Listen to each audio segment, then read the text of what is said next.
Hey everyone, Serien here. Today we're taking a look at a short visual novel called Mage. The developer Blue sent this over to me and I wanted to check it out.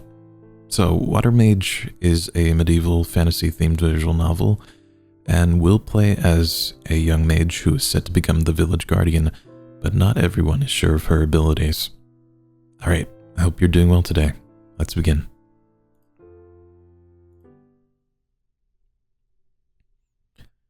Once upon a time, 4 magicians known as guardians kept peace over Earth.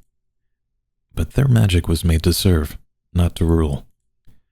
So they chose 3 men to be kings, and humanity basks in a golden age of prosperity.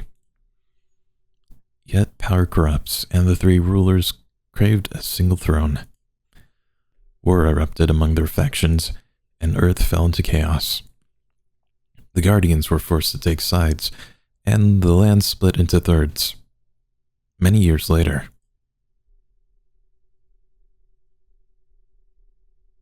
Chapter 1.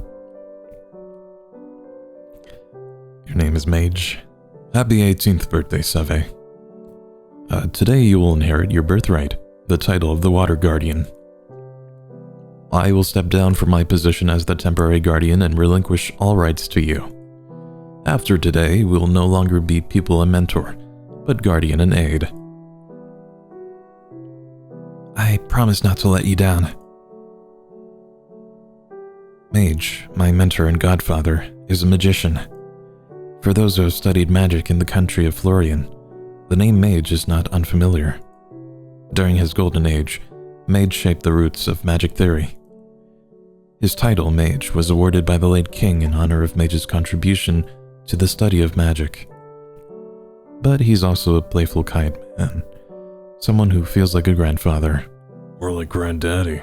Huh? Who said that? Here, I brought some flowers. It seemed to fit the occasion. With a dramatic sweep of his hands, Mage reveals a bouquet of flowers. All the while he gives a big toothy grin, as if proud of his own thoughtfulness.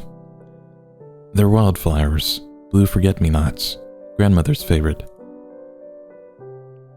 I wish grandmother were here. She wanted to see me on my induction day. Your predecessor would have been proud of you. You've grown into a splendid woman. You flatter me. You deserve every praise. In fact, I'd say you're more prepared than your predecessor was. Oh, really? You're just being silly. Grandmother was always prepared. There's a mischievous twinkle in Mage's eyes, but I can tell he's serious. Don't be fooled by all the reputation she built later in her life. When she was younger, your predecessor, my cousin, she was quite... The interrupting knocks are rhythmical and telltale. But even without the knocks, I know the smell of worship incense. Oh, like a priest. Avion. What voice do you have?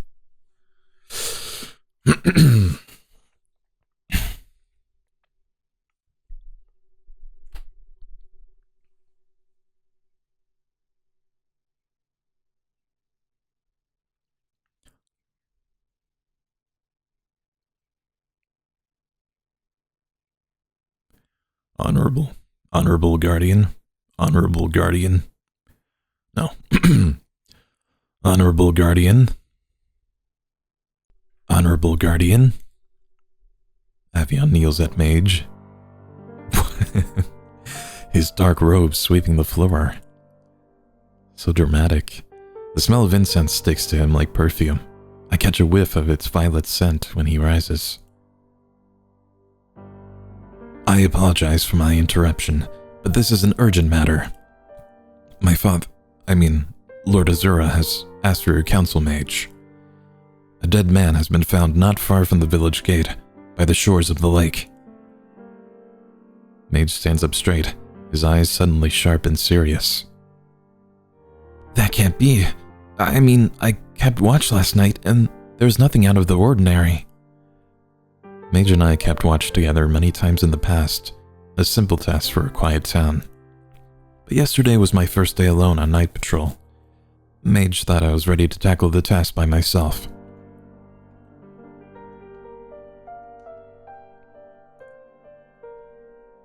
Now there's a sinking feeling in the pit of my stomach. A man died under my watch. Who? I didn't recognize the face.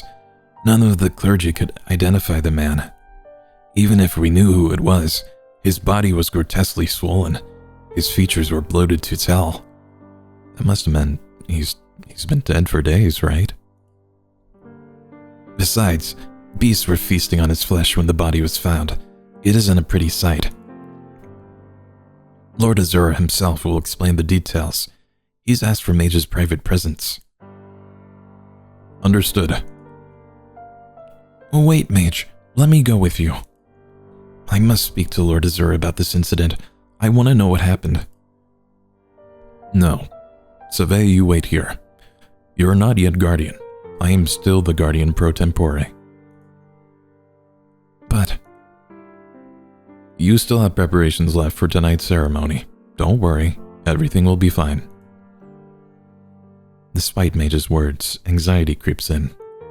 I'm starting to doubt my memory of yesterday's patrol. Meanwhile, Avion, please keep Savay company. If I'm not back by midday, accompany her to the ceremonial halls. As you wish. Mage leaves the room. His footsteps echo down the hall until there's nothing but quiet. Avion is first to break the silence. It was one of the altar boys who found the body. He clicks his tongue, loud enough for me to hear. What a simpleton. He just couldn't keep his wretched mouth shut. He knows today is induction day.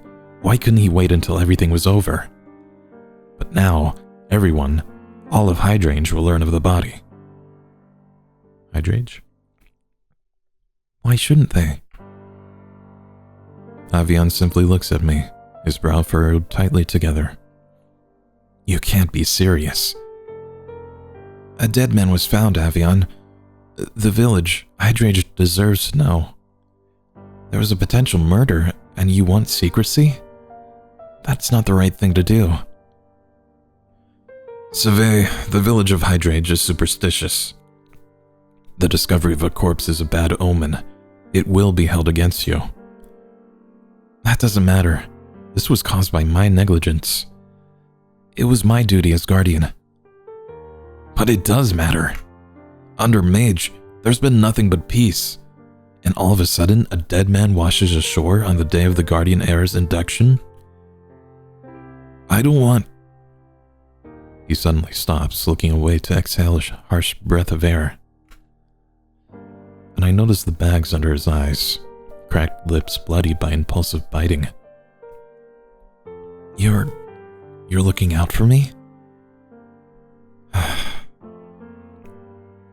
Look, the important thing is, Savay, you'll become Guardian, and I'll make sure it happens.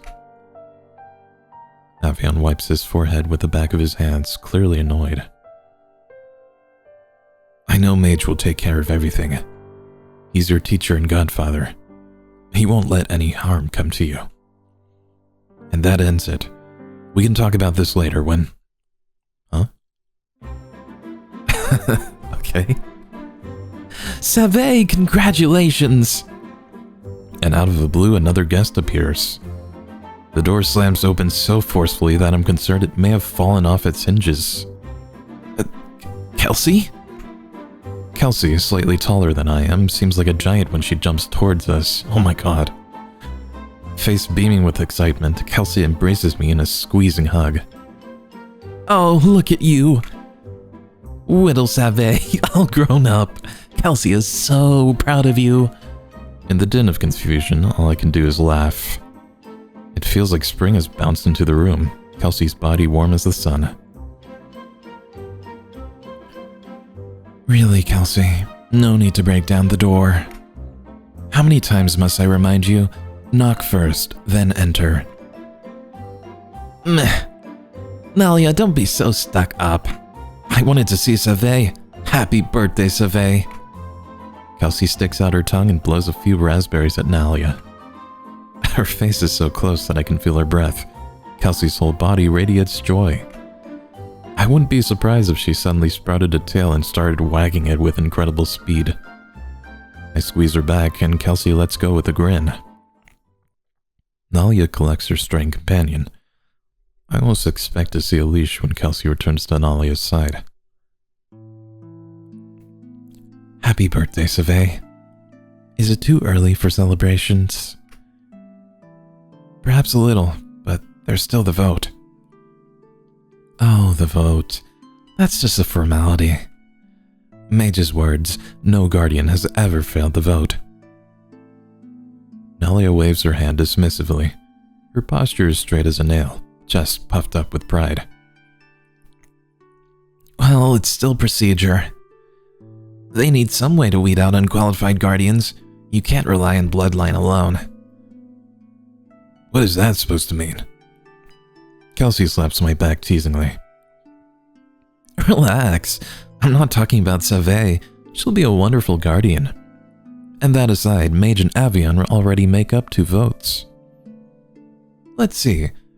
You have to have the majority vote to pass, right? How many people vote again? 1, 2, 3 votes. The triumvirate is composed of the Guardian, Priest, and Lord of Hydrage. That's Mage, Avian, and Lord Azura. Of the 3, Savay needs 2 votes to approve her induction. Well then, Savay has it covered. There's no way Mage or Avian will vote against her. That means Lord Azura's vote won't matter. Kelsey does a little twirl and strikes a pose. Okay. Kelsey, don't test my patience. Pretense or not, it is part of the ceremony. Don't be sacrilegious. Oh, don't be sensitive. It's no big deal. No big deal? These past 5 years, you don't know how hard I worked to become head priest. As if I was going to risk a gamble.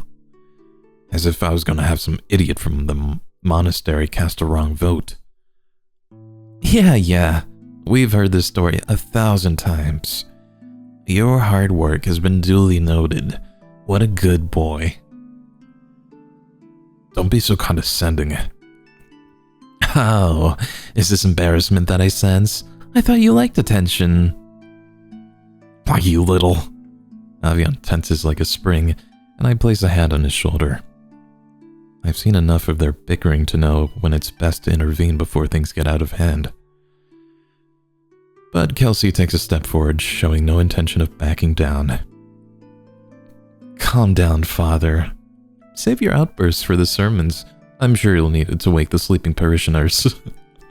Not that anyone would care to listen to made-up stories about a made-up god. Damn. You godless animal. Kelsey, stop mocking him. Think before you speak. Avian is a priest. You know how much the religion means to him. Nalia lets out a sigh. And Avian, please don't resort to name-calling. Kelsey and I are the same. Neither of us belongs to the religion. Is that how you think of me as well? Miss Nalia, I would never speak a word against you. You know that. I'm sorry if I offended you. Look at all that blushing. Hey, where's my apology? Don't push your luck. Kelsey, come over here. Apologize to Avian. I'm sorry. Nalia pats Kelsey on the arm, probably because she can't reach the top of Kelsey's head. And Kelsey whines, seemingly with enough decency to appear shamed. Their interaction reminds me of a naughty kitten and their overbearing guardian.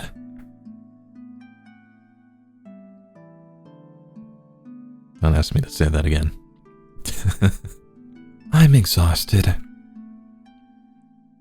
But Naya, you haven't done anything. I'll make some tea. Sounds great. I'd like some warm milk. This is for Miss Nalia. You're on your own. So rude. Still, when the water boils and the smell of lavender wafts through the room, a cup of milk is brought to the table. Only a few minutes pass before a messenger arrives with news. Lord Azura wishes to speak to me. For a fleeting moment, I'd forgotten about the incident. But it's inevitable. I have to deal with the consequences. Although I was eager to speak to Lord Azura earlier, there's a sense of dread that creeps into my skin. Savay, you look pale. Is everything okay? She's gonna be fine. Lord Azura won't keep her long. Yeah, I'm fine. I'm needed at the Great Hall. Sorry I won't stay for tea. See you guys soon. See you at the ceremony. The village lord awaits in the ceremonial hall, face grim and stoic. His hard eyes betray nothing but stiffness and formality. Instinctively, I clench my jaw tight, too familiar with Lord Azura's scorn for chatter. Instead, I bow with all the grace I can manage. Mage is still present in the hall, fidgeting next to Lord Azura.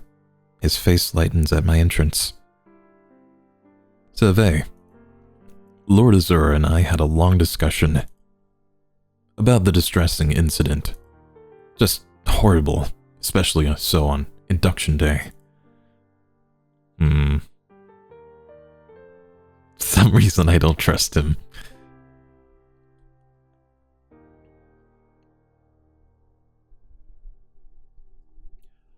No need for idle talk, Mage. I no longer require your services. You may leave. Today is a busy day, and I cannot afford to waste time on fringe matters. Lord Azura's voice is low and commanding, fit for a leader who aims to strike fear, not love. His temperament is a striking contrast to Mage's penchant for flamboyance. My two godfathers, both inside and outside, could not be more different. Well then, my lord, please do not forget. We are done.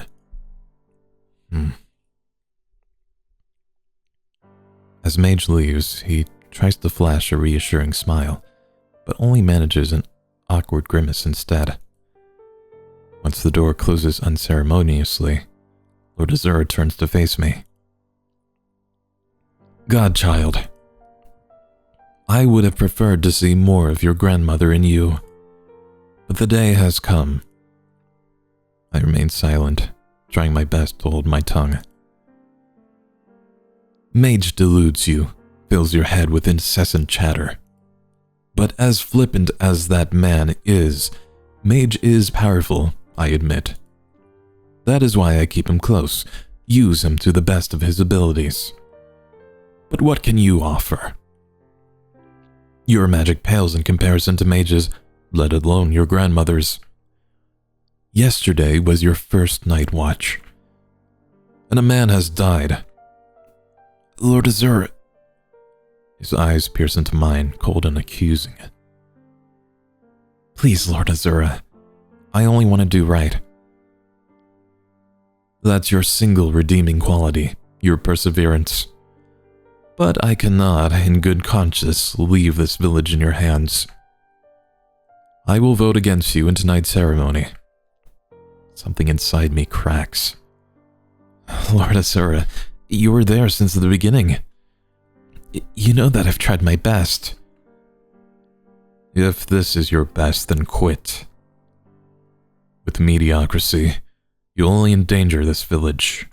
This is not a position to be taken lightly. The aftermath of the war still looms at large. Clans are at the height of their power. As guardian, you'll be responsible for protecting this village for decades. This dead man we've found likely is a result of a clan's struggle for power. Go look at the corpse. Will you be able to tell me information of use? He jabs a finger at the stage. There's a thin white sheet covering what I can only assume to be the unfortunate man's decomposing body. Lord Azura grabs the back of my neck roughly, forcing me to turn and walk towards the corpse. Jeez. Mage was able to tell me the man's identity, cause, and time of death, and the rough identity of the killer. He also performed a binding spell to preserve the body. But what can you make of the body? Tell me. He takes off the cover without fanfare, exposing a bloated, naked lump of spoiled and half-devoured human meat. There's no smell, likely from Mage's magic, but the sight is overwhelmingly shocking and gory. I have to turn and retch away the contents of my stomach. Don't look away, godchild. Do not look away. This is after Mage finished cleaning up the mess. He didn't bat an eye, piecing together the severed body. This type of clansman attack is not out of the ordinary. Clans are worse than beasts. You will see worse sights. Lord Azura. I'm half panting, retching, slivers of bile trailing out of my mouth. The initial shock has somewhat dissipated, but I'm still struggling to catch my breath. Savay, you're too soft, too kind, too weak. Years ago, things were different. Clans were only guilds, brothers in arms, alchemists, and apothecaries. But now we are in turbulent times. The meaning of clans has deteriorated. They've become criminals. Clans plunder and pillage, wreaking havoc with the pretense of justice. You cannot remain a child of summer. Mage has concluded that this was the work of the clan of Legion. The victim's body carries Legion's signature mutilations. I wonder why they call them Legion. And judging by the victim's uniform and the golden trinkets he carried, the victim was a soldier from the capital, likely carrying gifts from the king. If the king's soldier could not survive an attack by clansmen, how can a mere 18-year-old be expected to protect the village? Change must come, but not now. We need Mage. We need stability. Although he isn't a true guardian per se, just a placeholder. Lord Azura replaces the sheet over the dead body, making sure no parts are visible. Once he's done, Lord Azura hands me a handkerchief. His motions are less harsh than usual. Don't worry about the mess. I will ask the mage's protege, Nalia, for her assistance. She knows best how to deal with corpses and bodily fluids. I'm surprised at how gentle his voice sounds. We remain silent for an awkward moment. I feel like a child again, making a mess and disappointing my godfather. And when Lord Azura speaks again, I can feel the fatigue in his voice. Savay, before the ceremony tonight, before you make a fool of yourself, please, forfeit the guardian position.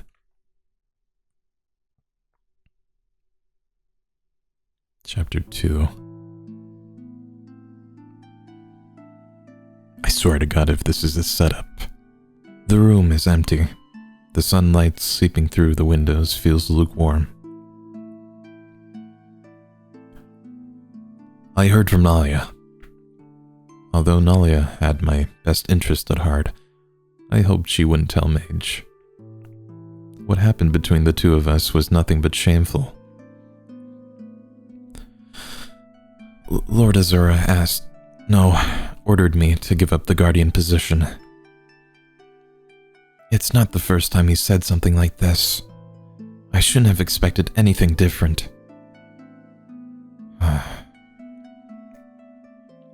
Lord Azura, he doesn't have anything against you.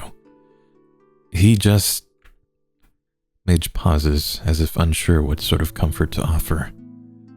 I wonder if he's weighing between his friendship with Lord Azura and loyalty to me. Your grandmother, Celine, was a singularity. That may be why Lord Azura has impossibly high standards. How frustrating. This isn't what I wanted to hear. How long will Celine's legacy haunt me?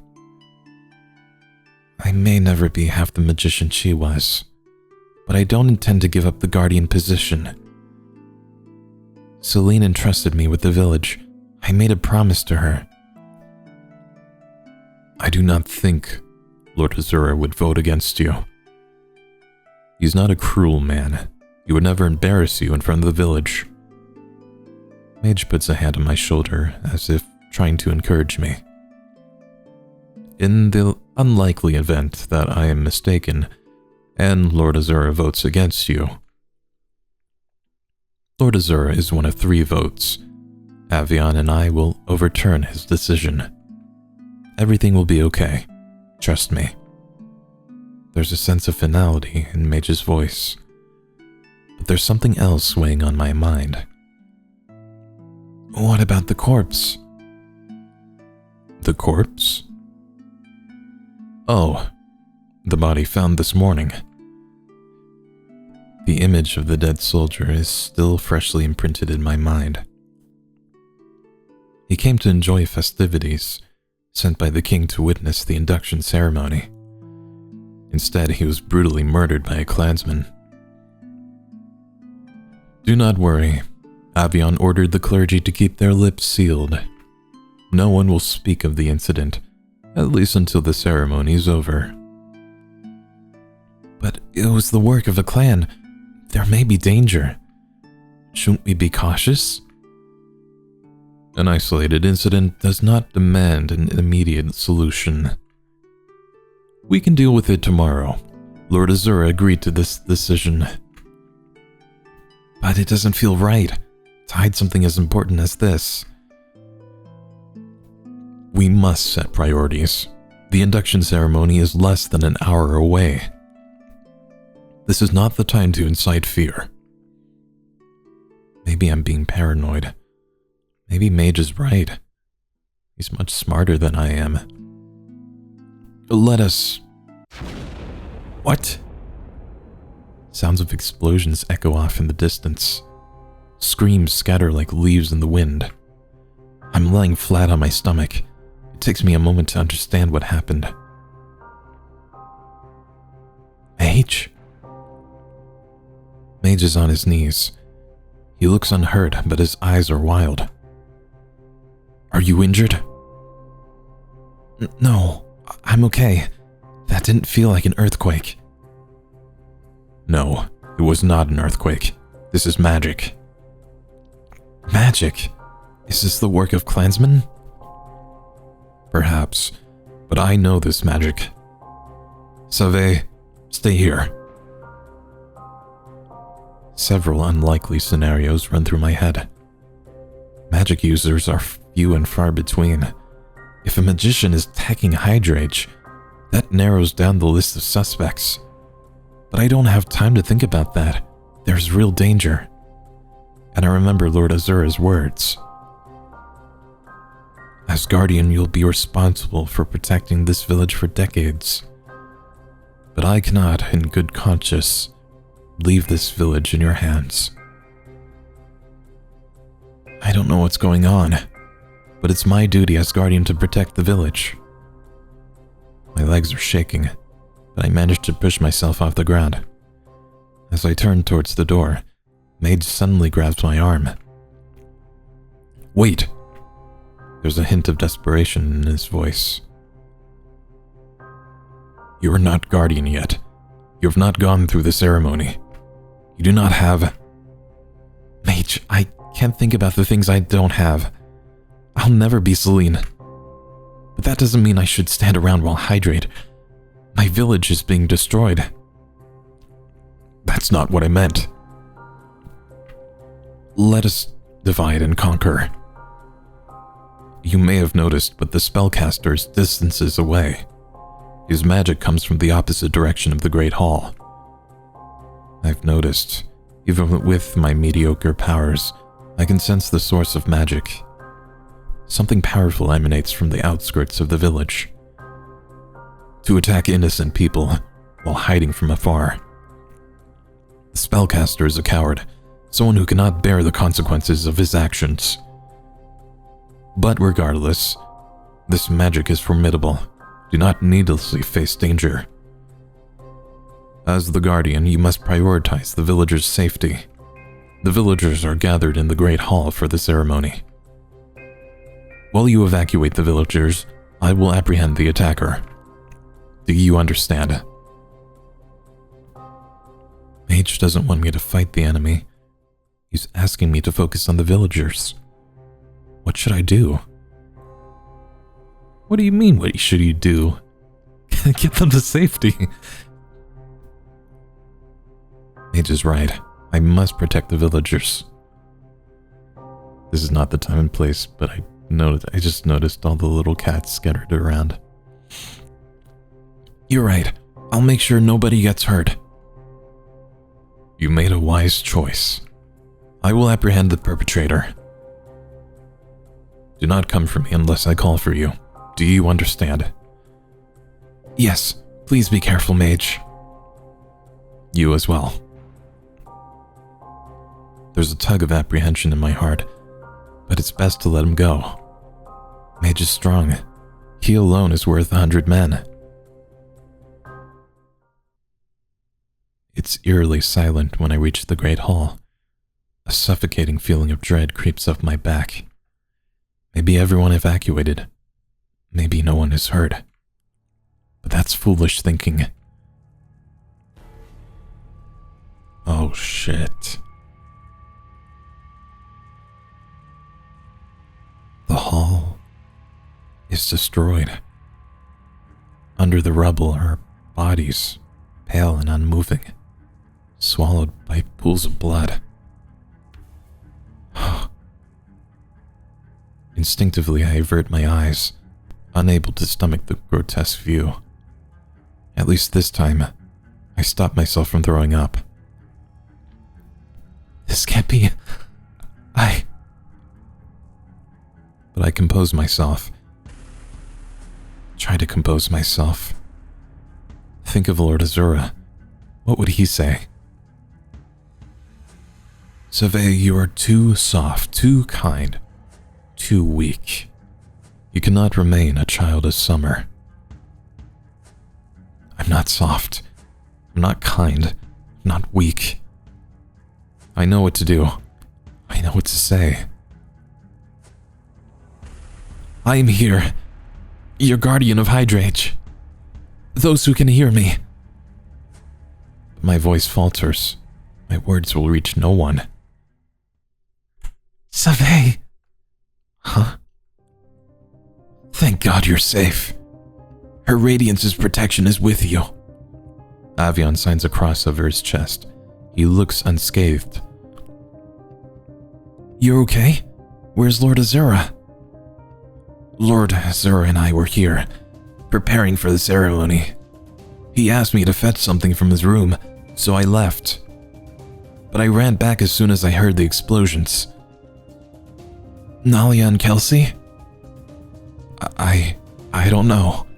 They were still here when I left. There were other villagers outside, running away. Miss Nalia, she... Avion's voice cracks. He tries to speak, but nothing comes out of his mouth. I didn't see Nalia or Kelsey among the bodies, but I hadn't looked closely. I think they're okay. They have to be okay. We have to track down the villagers and make sure no one else got hurt. The explosions were caused by magic. Mage is hunting down the magician behind this.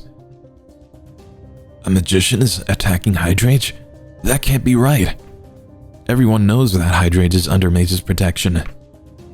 What kind of fool would challenge Mage?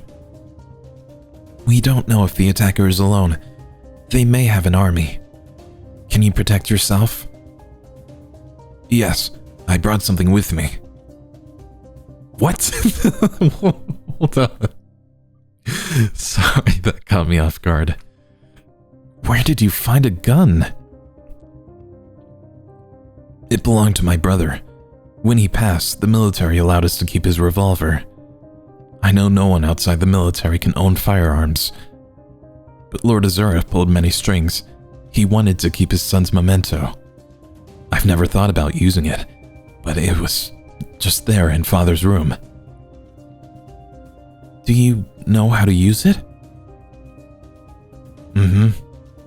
My brother taught me when I was younger. He thought I was going to join him, serve in the military.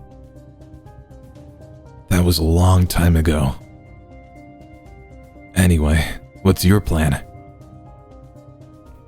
Avion's voice is without emotion. It's as if he's trying to keep cool under pressure. But his trembling hands give him away. Avion grasps the handle of the revolver tightly, likely in an attempt to stay still. There's a hidden basement under the Great Hall. Mage and I have been taking care of this safe room for the past few years. We need to shelter the villagers and treat the wounded. Avion nods. He turns the revolver in his hands, eyes on the trigger. I doubt that he'll need to use the gun. I'll protect him. Let's go. We never use Avion's gun. It's been hours since the attack. They cleaned up the blood already? Avion and I remained in the Great Hall, trying to salvage anything or anyone that we can find. There are still people missing. Some of these buildings will take months, years to rebuild. I stay silent, head full of questions and doubt. Although Hydrage was devastated, nothing was stolen from the village. Who is the attacker? Why did they come to Hydrage?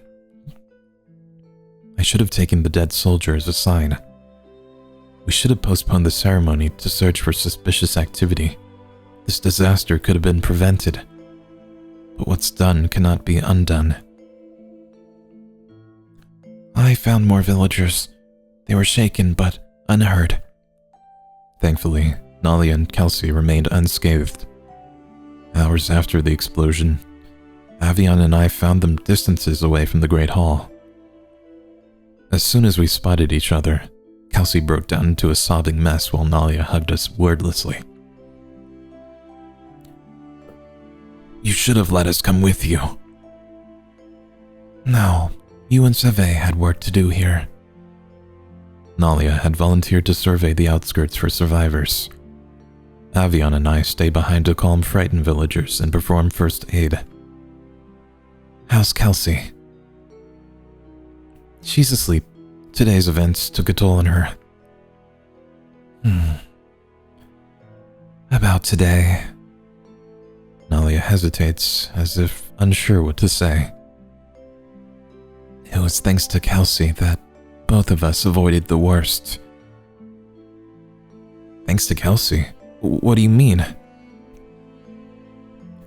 Right before the ceremony was supposed to start, Kelsey knew something was off. She started screaming, insisting that everyone leave the Great Hall. But no one listened to her. The ceremony was going to start at any moment. What? When did this happen?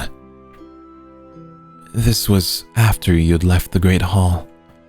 Remember? Lord Azura asked you to fetch something for him. Kelsey was terrified, overwhelmed. Others thought it was a joke or nerves. But I could tell something was wrong, so I took her outside, far away from the Great Hall.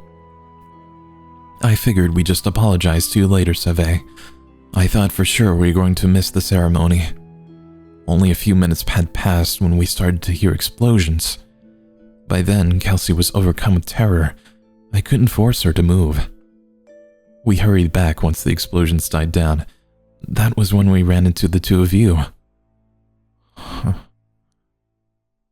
I'm just glad that the two of you are safe. It must have been pure animal instinct. There's no other way to explain it. I have no idea what to think of this new information. How was Kelsey able to predict the attack when no one else could? Well, let me check on Kelsey. I don't want her to be alone when she wakes up. Let me know when Mage comes back. Nalia heads downstairs, leaving Avion and me behind. It doesn't take long for Mage to return.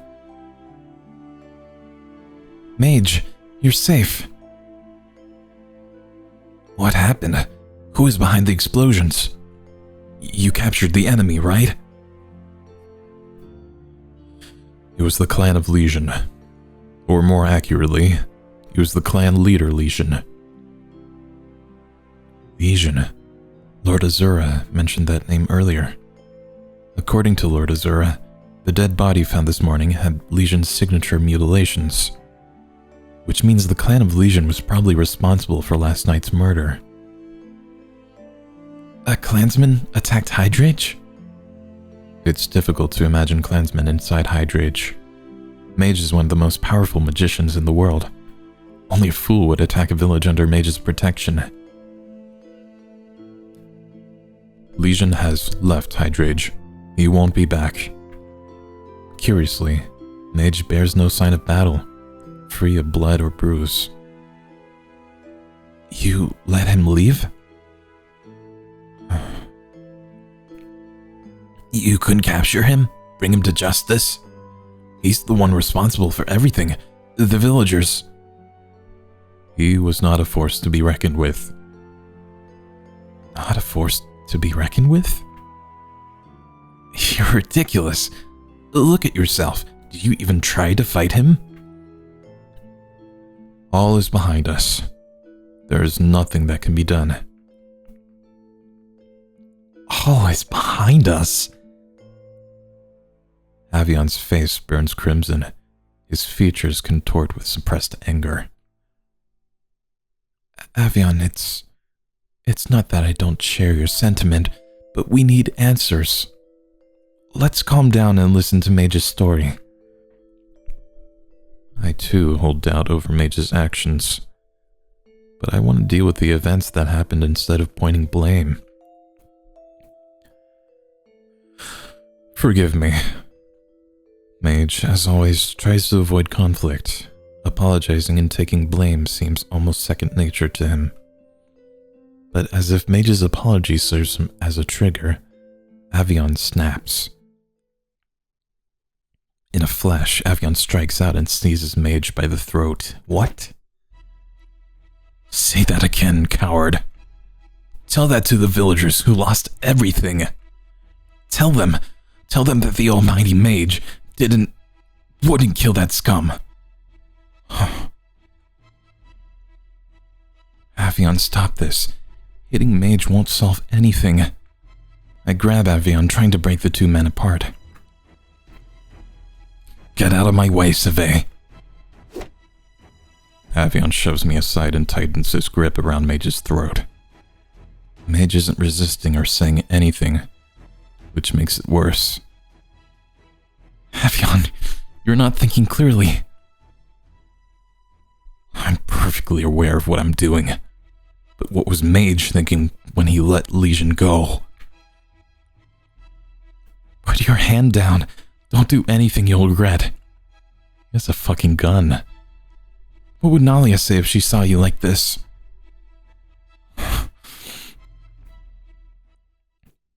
There's a tense moment of uncertainty, but Avion eventually releases his grip.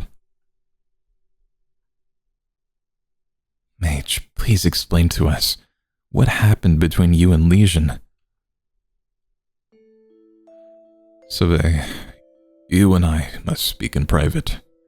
The information that I will share is confidential. Is this a joke? Only Savay is allowed to hear your story? I am head priest of Hydrage. I deserve to know what happened. I lean towards Avion and lower my voice to a whisper. Whatever information Mage shares with me, I promise to share it with you. I know that Mage must have his reasons. I trust his judgment. Fine. You better keep your promise. I'm going to look for Lord Azura. Come find me when everything is over. I don't know where he is, but he needs to be told about Mage. It is suspicious that Azura wasn't in the Great Hall right after he told Avion to go look for something. I mean, if the explosion happened right after that, wouldn't he still be there? I tried to give a reassuring nod to Avion before following Mage outside. Mage brings me to his study. He doesn't seem to be in a hurry to talk. He pulls out a thick tome from his bookcase, flipping through the worn pages. It's a children's storybook, one of many hand-me-downs from Celine. I haven't touched it since she passed away. What does a children's book have to do with Legion? Celine and I grew up reading these same stories. He hands me the open book, finger placed above painted letters. One of our favorites was the story about the elemental stones, the 4 treasures of the world filled with incomparable power. The Chaos Emeralds. Sorry. Mage urges me to read. My eyes pass over the familiar words. Once upon a time, in a small, quaint village fair, lived a widow and her son, with love beyond compare. Though poor they were, they had each other to cherish. Their love kept them warm when winter winds did perish. But one day, the mother fell ill, growing weak and frail. Her son did all he could, but nothing seemed to avail. So he set out on a journey, scoured land and sea, in search of a cure, a magical remedy. And finally, he stumbled upon a legend so rare. The 4 stones, gems that could grant a wish so fair. Overjoyed, the son clasps his hands in prayer and plea, ready to save his mother with the wish he was granted to be. But temptation crept in like a thief in the night, as greed took over, blinding the son's sight. He wished for riches and fame instead of healing his mother's pain. The widow died, waiting for her son, who never returned again. Does that mean Legion has the stones? Are they real? It's a cautionary tale about human greed, a morbid story. Fairy tales can have their dark sides, but these stories start somewhere. Someone created them with a purpose. What do you mean? Each guardian village has its own stone. Our village, Hydrage, carries the water stone. These stones were passed down from the original guardians, granting power and immortality to the user. Power and immortality? But Hydrage had many guardians. The first guardians are long gone, and Celine... I falter. My grandmother's death is a heavy subject for Mage. As cousins close in age, they grew up as friends and rivals. To Celine, Mage had promised eternal loyalty. The stone grants its power to only one owner at a time. Death is a natural part of life. The guardians, including your grandmother, knew to let go. Celine relinquished the water stone out of her own free will. She entrusted the future to you, Savay. How could Celine make such a heavy decision? I was just a child when she passed away. Wasn't she afraid of making the wrong choice? What if she passed the torch to someone unworthy? But as you may guess, the elemental stones have always been a source of conflict. Even Celine had trouble with the stone. What? To spare you from the same fate, your grandmother decided to take the stone to her grave. But with the stone's power, we could easily reverse today's damages. A feeling of relief washes over me. I can fix my mistakes. There's a chance for a do-over. But something about Mage's expression doesn't seem right. Mage, where's the stone now? When I fought Legion, the stone was already in his possession. That monster had defiled her grave and pried the stone from her remains. From Celine's remains? The thought of Legion prying the stone from Celine's cold, decaying hands makes me nauseous. Lord Azura was right. Clansmen will stoop to the lowest depths, stopping at nothing to satisfy their greed. But a nagging question lingers in my mind. How did Legion discover the stone's hiding place? Pardon me. Avion told me that the two of you would be here. Nalia? It's quite all right. If you could not wait, it must be something important. I'm sorry to be the bearer of bad news.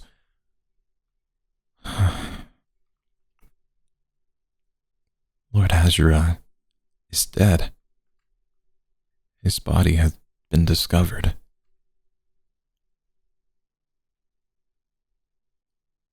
Chapter 3. As soon as Nalia delivered her message, Mage and I ran outside, needing to confirm the news ourselves. And we watched Lord Azura's body be taken away, his stiff limbs dangling like those of a puppet, his unfocused eyes staring into the void. Lord Azura is dead. I don't want to believe it. He was here just hours ago. Even though Lord Azura and I had a strained relationship, I believed that we could make amends. But now... How are you feeling? I don't know. Are you okay? I could be better. I know Mage is heartbroken. After Celine's death, Lord Azura was his closest friend and confidant. Sometimes I would catch them smoking tobacco together or playing chess in their private quarters late at night. Have you spoken with Avion? Not yet. I didn't get a chance. I'm not sure what to say to him. Mage places his hand on my shoulder, as if trying to tell me that he understands. What happens now? For the time being, his widow, Lady Johanna, will act as regent. He has grandchildren that survive him, but they are too young. Avion's older brother passed away a few years ago, leaving his wife and children behind. Despite the deaths of his brother and father, Avion would never inherit the lordship title. It was destined for the second-born child of his family, just as it was written for Celine's bloodline to become guardian. Nonetheless, there will be no delay in your initiation. The votes were sealed before Lord Azura's death. The ceremony will proceed? Even with everything that happened today? Yes, especially with everything that happened today. The village is in the middle of a crisis. Many are dead, and more are injured. You must step up as leader and protector, now more than ever. I understand. It feels daunting, having to lead without the guidance of Lord Azura. But Mage will help me find my own way, as he did for my grandmother so long ago. Avian and Nalia should be waiting for you in my study. Please join them after changing into your ceremonial robes. I will be there in half an hour's time. I nod. Mage is right. Although a formality, the ceremony would be a step towards normalcy.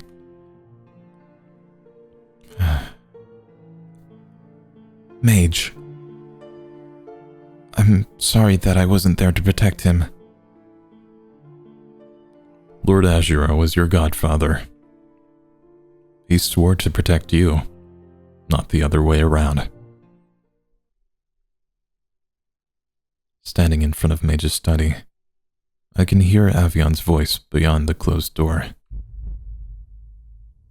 What use is a guardian? What use is magic? How can you call yourself a guardian when you can't even protect your own people? I stop dead in my tracks, hand hovering over the doorknob. There's a throb in Avian's voice, as if he'd been crying. At the very least, Lord Azura's safety should have been prioritized. Why did Savay? Blood rushes into my ears. My heart pounds so loudly that it drowns out every other sound around me. My fears come together in mind-numbing affirmation. Avian blames me for Lord Azura's death. I'm not ready for this. Not now. I turn away from the door, too cowardly to face Avian in his grief. And when Mage finds me rooted to the corridor outside his study, he doesn't ask what happened. When Nalia welcomes us inside, she looks at me with sadness in her eyes. Avian lingers in the back, barely acknowledging our presence. Once we're settled, Mage suggests a private ceremony for a quick transition of power. The festivities will come, but not now. Not when death and sorrow linger on every doorstep. The procedure starts without bravado. Clouds of incense fill the room. The fragrant smell is almost suffocating. Mage burns 3 candles, each light representing a member of the triumvirate: guardian, priest, lord. To the left, Avian stands his ground, his expression unreadable. To the right, Nalia stands as proxy to the village lord, her small figure calling attention to his absence. When Nalia catches my gaze, she responds with a reassuring smile, a gesture of kindness that I could never expect from Lord Azura. A malicious idea makes way to my head.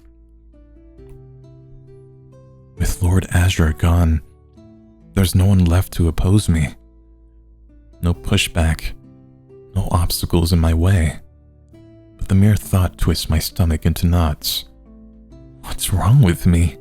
Why even entertain such an idea? I never wanted to see him dead. The triumvirate gathers today for one purpose: to judge the suitability of our guardian heir. Our heir was called upon to take up this role by her predecessor, but she must prove herself worthy. Rise, guardian heir. Who are you that stands before us?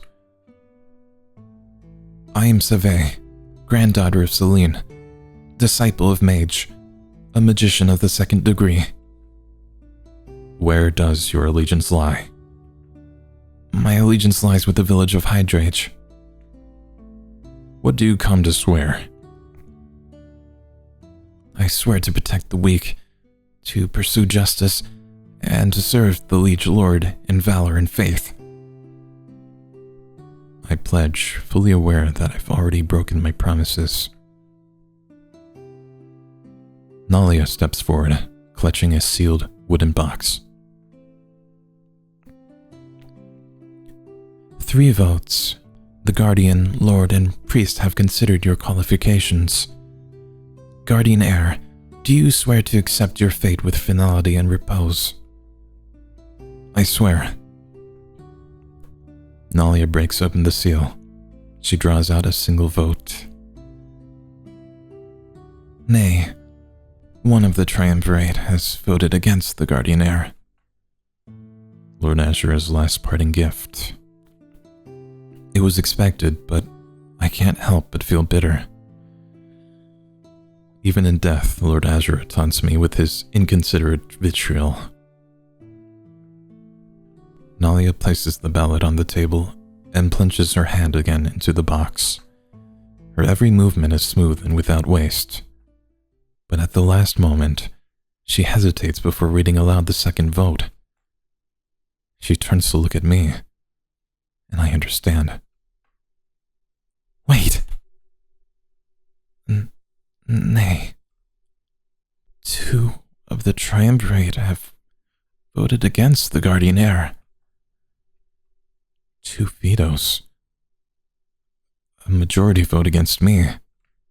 It doesn't matter when Nalia pulls out the third and final vote. A singular, meaningless yes. I stumble away from the building, trying to distance myself from the reality of the situation. My heart pounds away as I try to grasp what happened. Surely there must be a mistake. This can't be my payoff. I've spent years preparing for tonight. I toiled away under Mage's guidance, persisting through Lord Azura's endless criticism. Everything I've worked for is gone, lost in the blink of an eye. I can't imagine Mage, my godfather, turning against me. That was Mage's vote? Since the beginning, Mage has been my greatest supporter and ally. But maybe today's disaster gave him second thoughts. Was he afraid that Legion would come back to hurt me? I can't see Avion, my oldest friend, betraying my trust. Just this morning, Avion was furious at the mere idea of my failure. But maybe Lord Azura's death turned his allegiance. Was he resentful that I couldn't save his father? Either way, the betrayal pains me. Alone, I stagger along the winding path, my legs carrying me to the edge of the village. The fields are quiet, with no one to interrupt my thoughts. The unknown stretches before me like a vast, unnavigable sea. This is the furthest I've been from the village, the lush field swallowing my footsteps whole. A part of me wants to go on, run away and leave everything behind. But I know that's foolish thinking. There's no place for me outside of Hydrage. I turn and force myself to face the village once again. Mage's residence is dark, save for the warm glow of the kitchen. When I enter, I find Nalia seated at the table.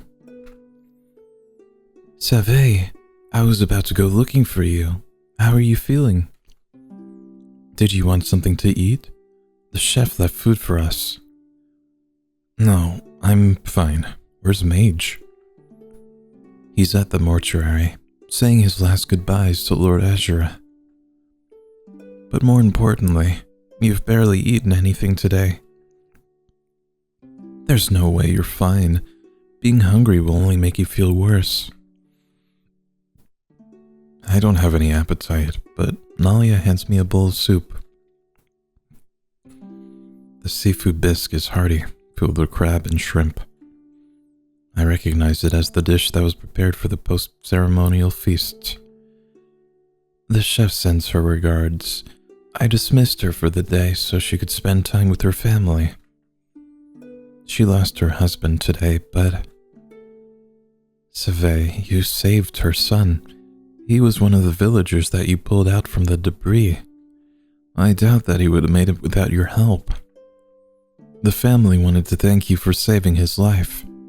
And not just them, other villagers came by to express their gratitude. I don't deserve it. In the end, so many people died. I didn't do enough. Listen, Savay, there was a terrible catastrophe, but you saved dozens of lives today. You acted well in the face of an unexpected disaster. Regardless of the votes, regardless of everything that happened today, You did your best. I'm proud of you. Maybe someone will say none of that matters, and maybe someone will criticize you for not being perfect. But at that moment, you did everything that you could do. That's the most important thing. I realized that she isn't just saying this to make me feel better. Her words sound so genuine. It means so much more than simple pity.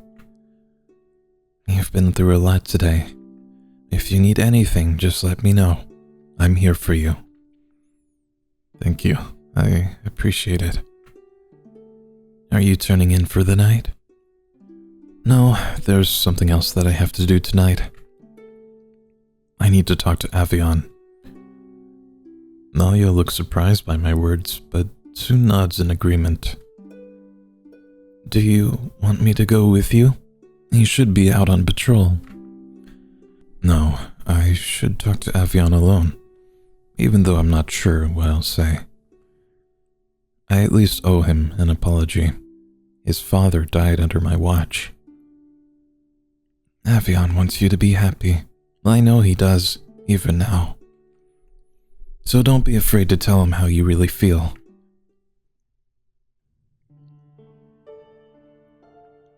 I wonder if he actually... What if he wasn't the one of the people that voted no? Wouldn't that be messed up? I thought I might find you here. Avion doesn't turn to look at me, his hand absently running along the remains of a wall. Nation destroyed everything.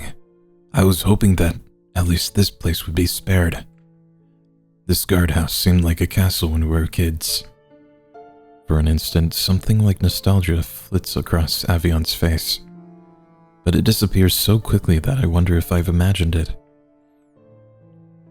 I remember. He used to sneak in here and pretend to be heroes, protecting the village from clans. Sometimes the two of us would fall asleep here, and your brother would drag us back home. That all came to an end when Avion's brother left for the war. When he finally came back to us, it was a year later, his body wrapped in a shroud. Since then, each passing year seemed to drive a wedge further between me and Avion. Mother was inconsolable when my brother passed. Now father is gone, she's a wreck. I can't imagine the strength it will take for her to pull through this. I'm sorry. What are you apologizing for? It's not your fault. You don't really believe that. My lips twitch, fighting back the words that want to escape. I heard him speak to Nalia before the ceremony. I know he blames me for Lord Azura's death. But this isn't the time for that. I'm here to make amends. You have every right to blame me. It was my responsibility to protect Lord Azura. I failed him. I failed you. It doesn't matter. Even if you were with him, nothing would have changed. You don't understand. If I'd been there, maybe... Maybe what? If you had been there, then you would have miraculously saved Lord Azura? Or perhaps even better, you would have stopped Legion from committing his atrocities? Even Mage couldn't defeat Legion.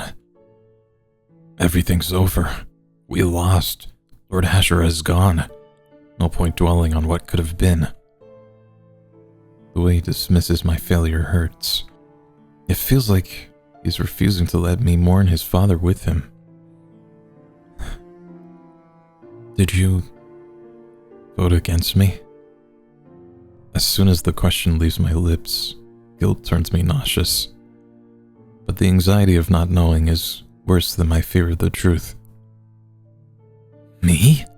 You're accusing me of betraying you? I swore to you 5 years ago that I'd do everything in my power to make you guardian. Then it was Mage? I don't know. To be honest, I thought that you would pass unanimously. Mage is the one who nominated you in the first place. If anything, he's been campaigning on your behalf since day one. And despite everything, Lord Azure would never embarrass you in front of the village. He even had a gift ready for your inauguration. You can check his room later if you want. Avion, someone had to vote against me. 2 people voted against me. Then someone must have tampered with the ballots. It was chaos after the explosion. People were moving about everywhere. That's a tall accusation. Have you any evidence to back your claims? We don't need evidence, Savay. Our word is law. The votes can be annulled. Who would challenge our claim? We can hold a new vote when the official ceremony comes around. Do you even hear yourself? You want me to commit treason? Treason? What do you think will happen if all of a sudden we lost you, our only guardian heir? Hydrage is in shambles and needs your power. The village must be rebuilt. Lady Johanna has taken over as the Regent Lord. She'll participate in the official ceremony. She doesn't want to go against the wishes of her late husband, but I'll convince her. I don't know how to feel. I desire to follow the right path. That was the only thing Lord Azure liked about me. I desired to do good. But becoming a guardian has been my only lifeline. Without that, I'm nothing. Must I sacrifice one for the other? What? Tamper with the votes or don't tamper with the votes? What is this choice?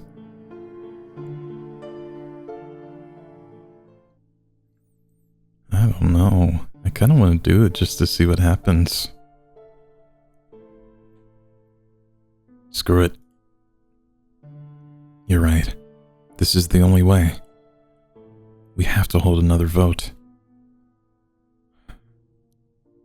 Avion has a curious expression on his face, as if he had prepared for an exam for months, only to be told that he can skip it altogether. What's wrong? No, for some reason I thought you put up more of a fight. Like something about what your predecessor would or wouldn't have done, or something stupid like that. I know him to concede, Avion. If the choice was between my dignity and the well-being of our people, I have no trouble choosing the latter. I have to accept the vile truth. To protect the village, I must sacrifice my integrity. The votes were private. As long as Mage, Avion, and Nalia keep silent, we can move on without anyone knowing the truth. It's an imperfect plan. I know there's no guarantee Mage and Nalia will turn a blind eye. Nevertheless, what can I do? What other choice do I have? Avion offers me his hand, as if binding us together in an unspoken oath. It's as if we're little kids again. I swear to protect the village. I'll do what needs to be done. I feel disgusted with myself for even considering this option, but my decision is made out of necessity. This is for my village. This is for my people. Promise me that you won't betray me. Never breathe a word of tonight, of any of this. You have my word. I swear in my father's name. It's so easy to reach out and take his hand, but I can't stop doubting myself.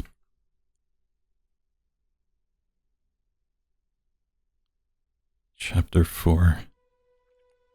I toss and turn at night, unable to fall asleep. Every time I try to plunge into slumber, Lord Azure's ghost drags me back to the surface. The sun has yet to rise when I kick off the covers, conceding defeat. I head outside, throwing on a jacket to brace myself against the chilly night air. Avion mentioned that Lord Azure left a gift for me. I should take a look. His room is the same as I remember. Lord Azure's presence lingers like a dark cloud. Even now, I can imagine him sitting in his ornate chair, his eyes hardened with disapproval. You should have forfeited the guardian position. None of this would have happened if you had listened to me. How do you expect to keep your little secret? A slip of the tongue and the whole village will learn of your treachery and inadequacy. My priority is the village's safety. I'll do anything to protect Hydrage. I don't need your permission anymore. When I was younger, I tried my best to win Lord Azura over, desperate for his approval. But no matter how hard I tried, I never seemed to be good enough for him. I was driven to seek his love and attention, and now that longing has been replaced by something else. I wonder if this is what resentment feels like.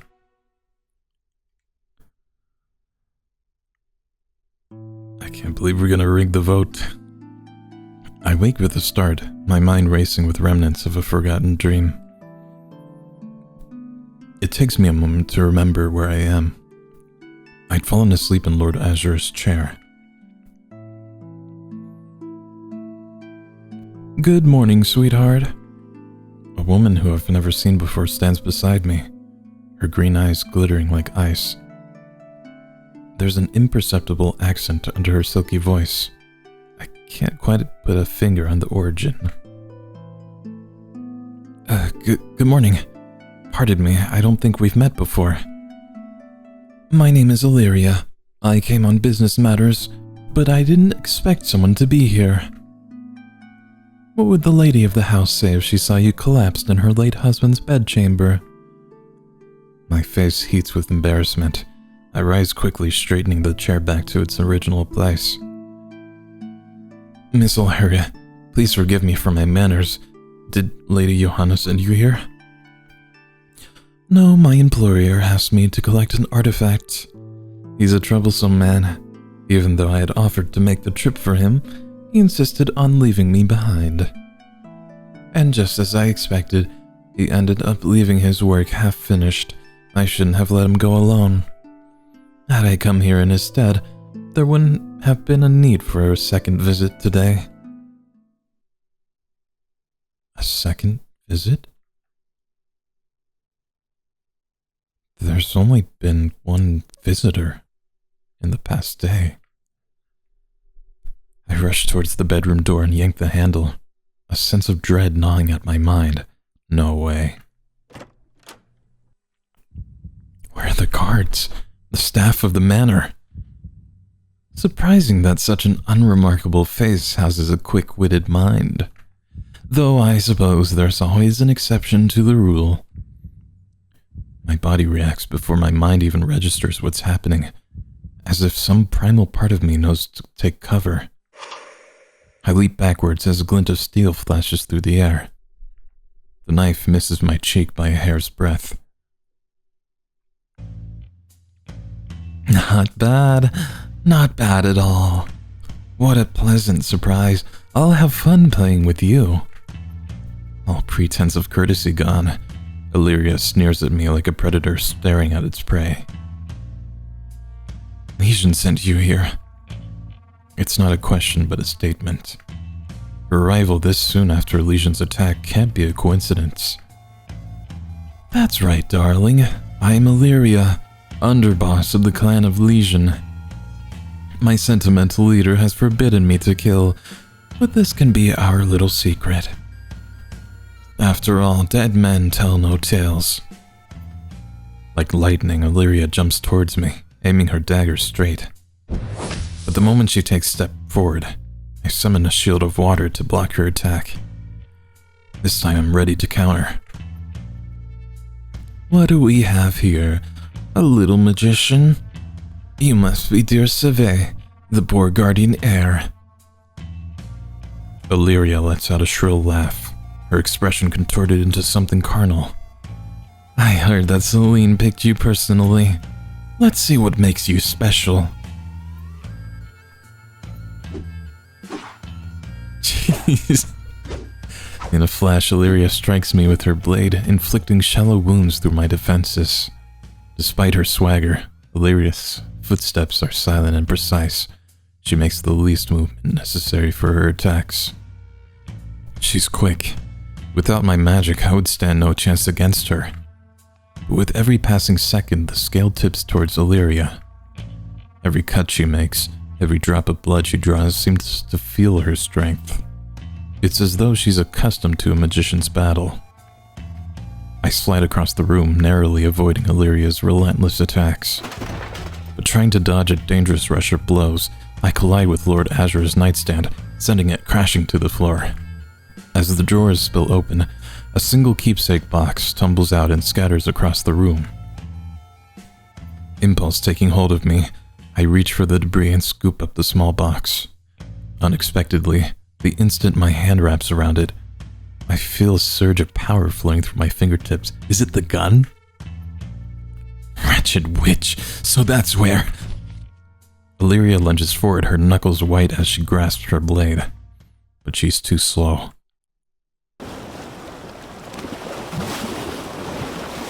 What? That must have been the stone. With a flick of my wrist, I summon a surge of water, slamming into Illyria with the force of a raging storm. The flood of water erupts into the room, drenching everything in its path. I thought the stone was with Legion. I take a few steps back, stunned by the sight before me.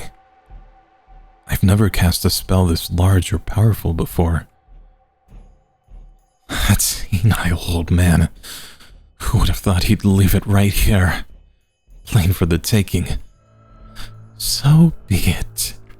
I know better than to challenge an heir in possession of the stone. I'll have to take my leave for today, but I'm sure we'll meet again, dear. We'll have more fun next time, Savay. Wait, stay right where you are. She's already gone. Escaped through the windows. It takes time to clean the flooded room. Bit by bit, I use my own magic to siphon water from every crook and Nani.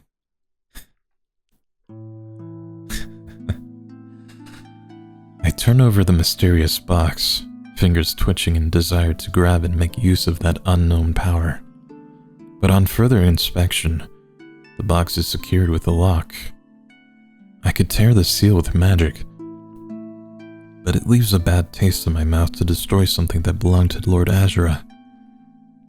I'm on my knees scanning the floor, hoping to find a lost key when I hear the door open behind me. Savay, what are you doing here? What happened in this room? Mage looks around the bedroom, eyes wide in shock, catching sight of the wet carpet and marks of strife from Illyria's assault. His gaze locks on the small box. Is he here to take it? Did he know about this? In an instant, his body tenses up and stiffens. Mage, I can explain. Without warning, Mage marches over and wrests the box open. The hinges and lock break easily, splitting the ornate box into two. His expression is feverish as he gapes at the contents inside, a half-piece of a gemstone. This can't be. I thought he'd... Mage caresses the broken stone. Its jagged surface is sharp enough to cut his hand. A thin trickle of blood runs down his wrist, but he doesn't seem to care as he stares mesmerized. Mage, your hand! I reach for Mage's wrist, trying to shake him out of his fervor. No, this is mine! For an instant, a flash of pure malice passes through Mage's eyes. I'm truly afraid. He clutches the stone tightly, but as if triggered by a burst of pain, Mage drops it immediately, gasping in agony. I'm sorry. I should leave. I'm not fit to stay here. What's happening, Mage? Is this broken gem part of the water stone? Using a handkerchief as a barrier, I gingerly pick up the stone from the floor. Through the fabric, I feel an aura, a hum of familiar power. It's like the ring. It feels like I'm holding the entire ocean in my hands, its depths unknowable to the beholder. Yes, I thought Serien destroyed it years ago. I was unaware that Lord Azure had kept onto it all these years. What about the stone that Legion stole from us? I've mentioned in passing, but Serien had trouble with the water stone. Her solution was to split the stone in half and limit its power. The stone that Legion took was the half that Serien kept for herself. This piece here was mine to command, at least while Serien was alive. Avion said that Lord Azure left behind a gift for me. Could this be it? Perhaps. But the water stone was not his to give away. It belongs to Hydrage, or more specifically to the Guardian. Then it must be mine. Maybe it's just a feeling, but the stone seems to flutter in my palm as if nodding in agreement. Mage stays silent for a moment, as if trying to come up with the right words to say. You already drew power from the stone, didn't you? His voice sounds so accusatory that I can't help but feel defensive. There's a trespasser, Mage. I was looking for the stone, Lord Azure's gifts, and a woman, Illyria. She was Legion's underling. He realized that he left behind half of the stone and sent her to retrieve it in his stead. I had to fight her off. I had to. And then the realization hits me. Legion's going to come back, isn't he? He won't stop until he has both halves of the stone. This time, he may bring an army. Then what are we waiting for? We have to defend our walls, rally the sentries. Savay, it takes time to move a group of men. Legion will likely not return today. I will relay our concerns to Lady Johanna. This information may change our plans. Change in what plans? I announced my resignation this morning. I am no longer Guardian pro tempore.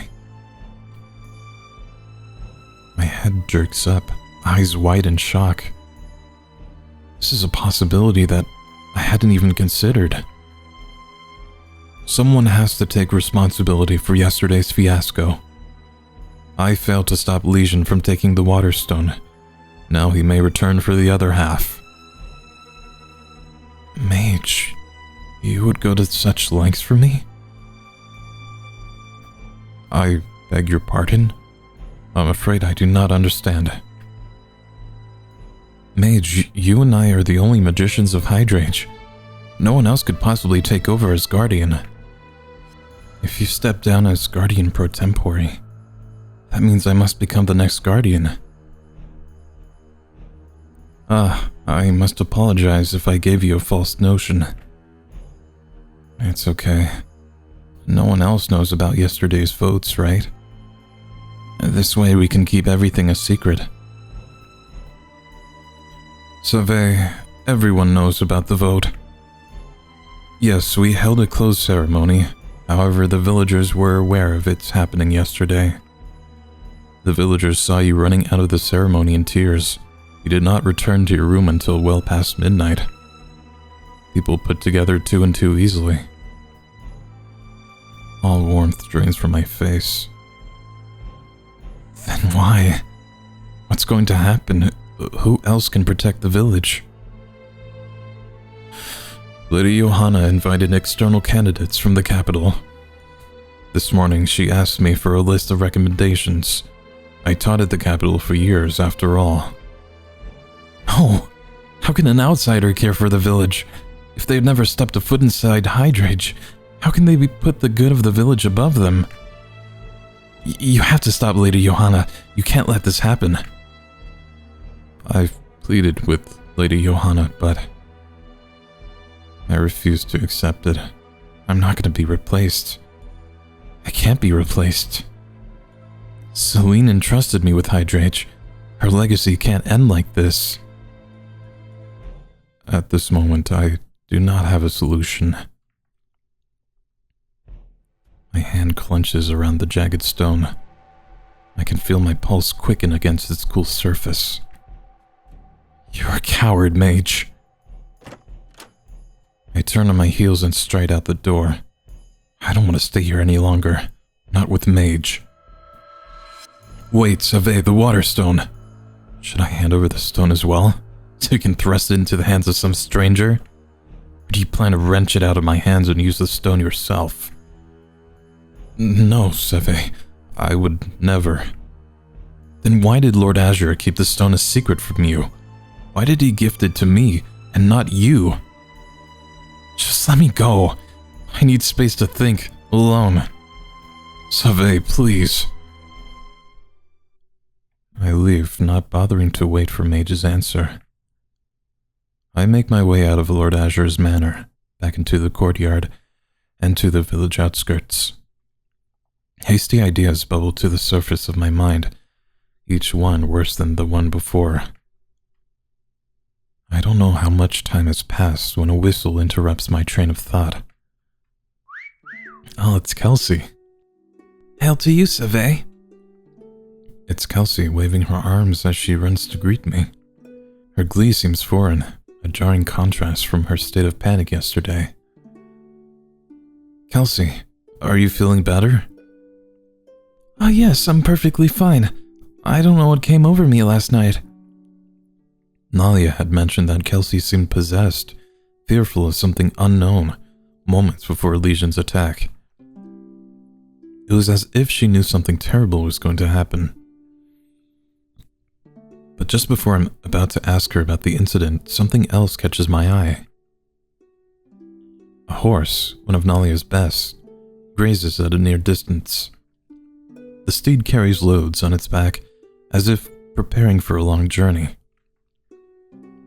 What's with the luggage? Oh, about that. You see, I'm leaving the village permanently. Leaving the village? Yep, Nalia has been good to me, but my time in her service has come to an end. It's been 2 years since I came to Hydrage. It's time for me to move on. What? This is rather sudden. Are you feeling alright? I'm a bird of passage. Here today, gone tomorrow, you know? Never stayed anywhere too long. There were perks being a stable girl. Nalia promised to let me have any horse I wanted if I ever left. So here I am, with my trusty steed. 2 years ago, when Kelsey first walked through the gates of Hydrage, I had believed she came to stay. She never gave me the impression of wanting to leave. But where will you go? Wherever the wind takes me. I don't have plans yet. Does Nalia know about this? Well, I left her a note. It's easier this way. I didn't want to make a scene. You can't leave like this, going away without a goodbye. Aw, don't be like that. At least I got to see you before I left. Congratulations on your guardian promotion, by the way. You must be so excited. I hope you do well. Kelsey, Kelsey, you fool! What? Turning, I see Nalia galloping towards us, riding a familiar mare. It's Willow. My horse, the only one that could match the speed of the horse that Kelsey took. Red-faced, Nalia climbs down, clutching a crumpled letter with trembling hands. Nalia, you read my note. This was an awful thing to do, Kelsey. I have a right to say goodbye, properly. I'm sorry. It's just, I felt like it would have been too hard if I tried to say it in person. I forgive you. But please, can't you stay a little longer? With all the strange happenings, we need someone trustworthy and loyal around.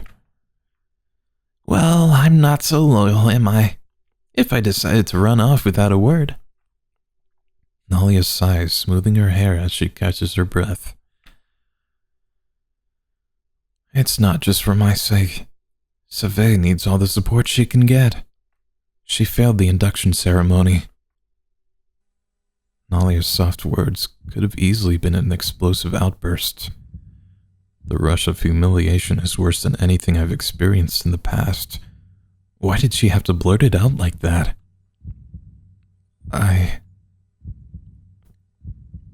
Savay, is this true? You failed the guardian ceremony? I'm upset at Nalia for telling Kelsey, but I can't bring myself to lie. Yes, it's true. Then why didn't you tell me? This changes everything. What would have had changed? You would have stuck around pitying my failure? No, I would have asked you to come with me. We can leave Hydrate together. Join me on my travels, Savay, wherever the road might take us.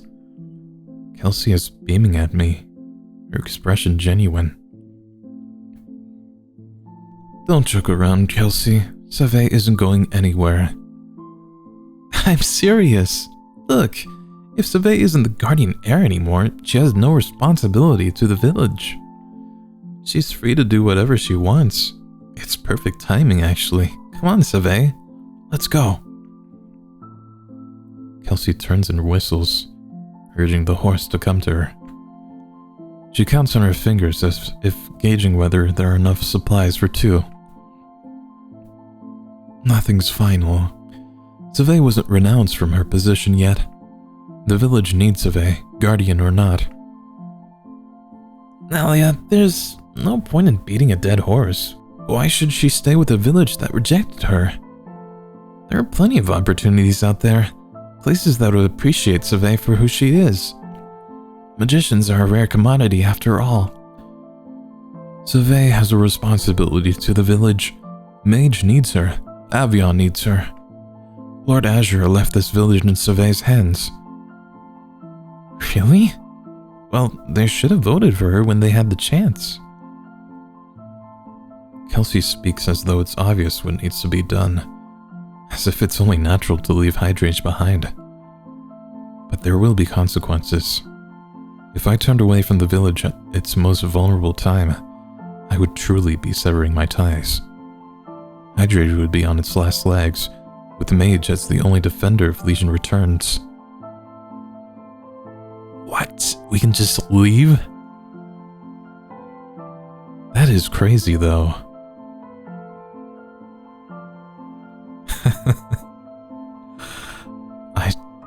I don't think we should. At least have some time to think about it. Kelsey's just up and going. I'm sorry, Kelsey. Nalia's right. I can't leave Hydrate. A hint of disappointment flits across Kelsey's face, but she regains her composure. It's alright. I can't say I didn't see this coming. Best of luck, Savay. After a final embrace, Kelsey remounts her horse and leaves. She never looks back.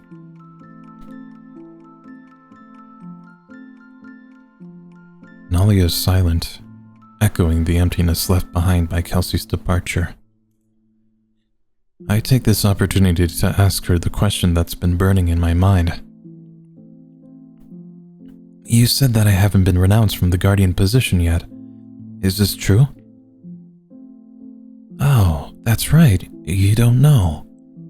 Lady Johanna hasn't made the votes public yet. I don't know why.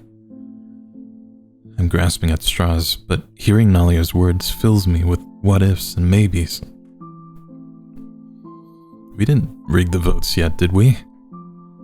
Was Avion able to convince his mother? Lady Johanna always had a soft spot for him. You know that doesn't necessarily mean anything, right? Come tomorrow, she could easily make a delayed announcement. I know that. I was just wondering. Good. Let's head back. It's dangerous out here. By now, news should have gotten around that Hydrage came under attack. Scavengers could flock here any moment. Her words don't surprise me. Hydrage has been a stronghold for years, protected under Mage's power.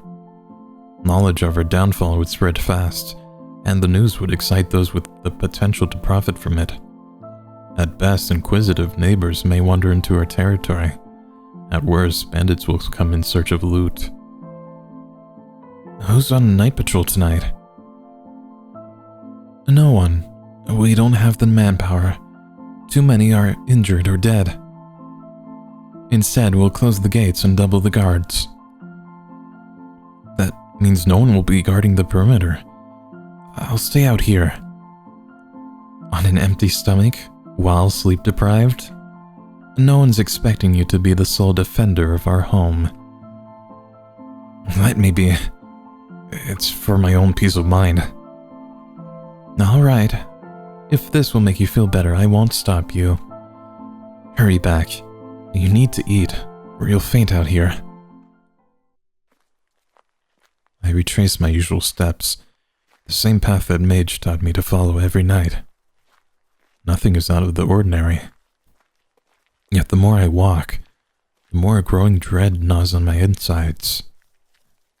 Something seems to be tugging at my chest, as if there was a string attached to my heart pulling me. I've come beyond the village borders, beyond the usual patrol routes, when a lone figure steps out from the shadows. Savay, darling, I knew that we'd meet again. Illyria. You don't look too surprised. Could it be that you knew I would be here? Maybe. Is she alone? I reach into my jacket and pull out a signal flare, then shoot it off into the sky. The magic-imbued flare streaks across the horizon like a falling star. You're alone. I thought you returned with an army. Now why would I do that, when the two of us can just settle this ourselves? I could face Illyria head-on. I was able to keep her at bay the last time we fought. But Illyria chose to show herself, which means she must have something up her sleeve. It would be unwise to jump in blindly. Mage should be on his way here. You won't be able to defeat both of us. Your best course of action would be to surrender yourself. Forget about Mage. I'm not confident that I could defeat you easily. A guardian with a stone could only be defeated by another with a stone. Before I fully grasp the meaning behind her words, Illyria giggles and a swell of water pierces through my back. What? It's sheer agony, but the location isn't fatal. The caster is either a novice, or the spell wasn't meant to kill. I turn, scrabbling my pocket for the stone, ready to defend myself. What? Only to be face to face with the terrified child. The clan of Legion employs children in its ranks. Why? I choke on my shock, hand dumbly clutching the stone. And that moment of hesitation is all it takes to cost me the fight. What? To be continued. Okay, well this was Act 1. Dang. That ended so abruptly. Now she has to throw hands with the 10-year-old. So, that was pretty fun and drama-filled. I'll have to see whenever Act 2 comes out. I was expecting to find out who betrayed Savay, but I guess we'll have to see that in the next act. So, thanks for watching. I hope you enjoyed this little story. If you'd like to check this out yourself and stay updated, I'll leave a link to the game page in the description box. If you made it this far, please consider leaving a like and subscribe if you haven't already. As always, please remember to take care of yourself today, and I will see you next time. Take care. Bye.